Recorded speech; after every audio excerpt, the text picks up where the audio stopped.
Hello, everybody. It is Coach Megan coming to you live from Get Fit, New Hampshire. I am live and I'm a little bit on fire today, so you're going to have to forgive me. I am fired up because read an article this past weekend about the 10-second balance test. So New York Times put out an excellent article this past week just about balance and how it affects longevity and mortality. And so this is like I'm going to read you a couple of things. I'm going to read you. Look, I printed out a few pages. I'm going to read you straight from the article some of the key points that they talked about here because, first of all, it's fire. It's important, and it is important for this word to get out there to you, to the people that you love, to the people you know who are getting older. This information is important, so please bear with me through this. This is very, very important, and I am excited to share this with you and excited to share strategies to help you live longer and healthier. So straight from the article, right? So there's a downward spiral of people who don't go out, who don't walk, who don't exercise, who don't do balance training, and they become weaker and weaker. And muscle weakness is another important risk factor for falls. Falls being one of the leading causes of death here in America. Researchers have previously connected balance and strength with mortality, finding that the ability to rise from the floor to a standing position, balance on one leg for 30 seconds with one eye closed, and even walk at a brisk pace are all tied to longevity. That's one part. Balance training goes hand in hand with strength training.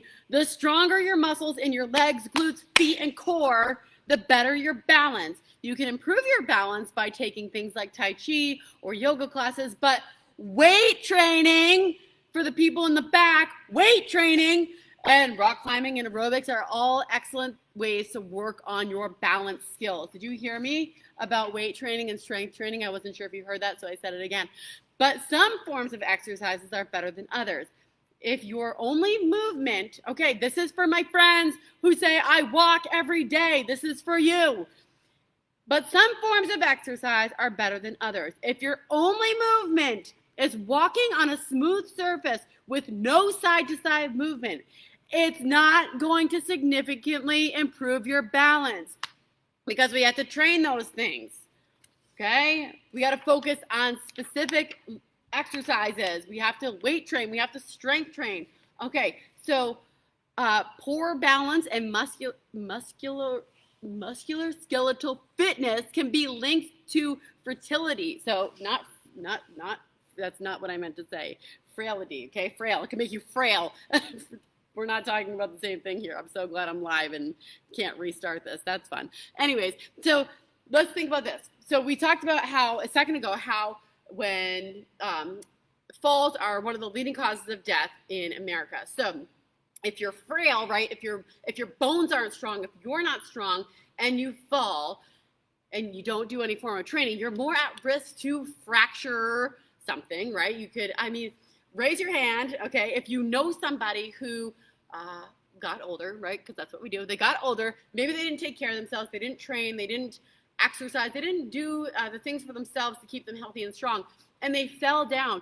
And how much did that drastically change their life? I can think of 4 off the top of my head right now who did not train their bodies, who did not exercise, who did not maintain their health and fitness, and when they fell because they were frail, not fertility, but frail, when they fractured a hip and it was a death sentence. Ultimately, it was a long process, but that was the beginning of it, and it's that serious.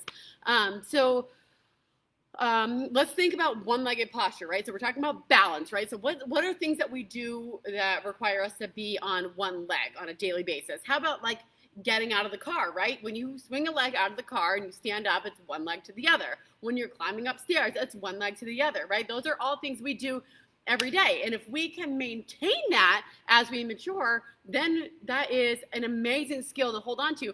And getting up and down off the floor, right?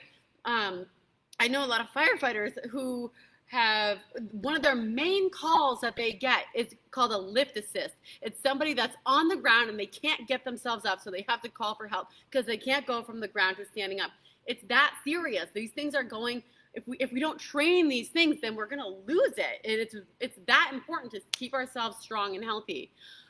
So let's talk about this this test, right? The 10-second test that they're talking about. So the 10 seconds and holding on to nothing with one, I'm going to show you in a second, with your front foot uplifted behind your weight-bearing foot.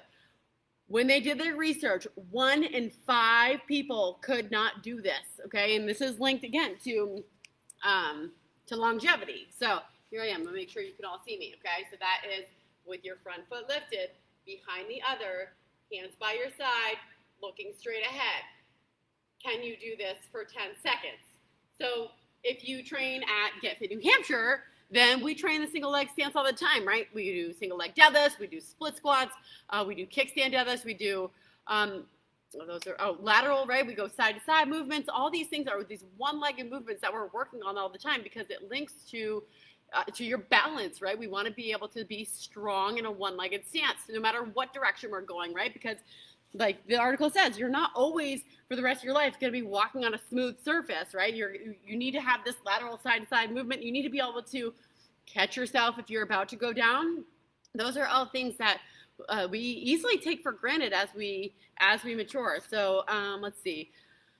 This is the last part I wanted to read. The researchers noted that the inability to pass the test rose with age. So as we get older, right, it's more challenging to balance. So they noted that in the test, that the older you were, they were the ones that were not passing the test as easily. In general, people who failed the test tended to be in poor health and than the ones who passed, with a higher proportion being obese, having cardiovascular disease, and unhealthy blood cholesterol levels. Type 2 diabetes was 3 times more common among people who failed the test as those who passed. So, guys, I hope that motivates somebody out there to get moving, because if you are still breathing today, then you still have a chance to age with grace so that you can continue to do the things that you love to do and the things that you need to do. There's a place for you here at Get Fit New Hampshire. There's a place for you, I'm sure, at many other gyms. If you're not local, work with a coach. If you're not too far gone, even if you think you are, you're not. I believe in you, and I hope that you find something for you.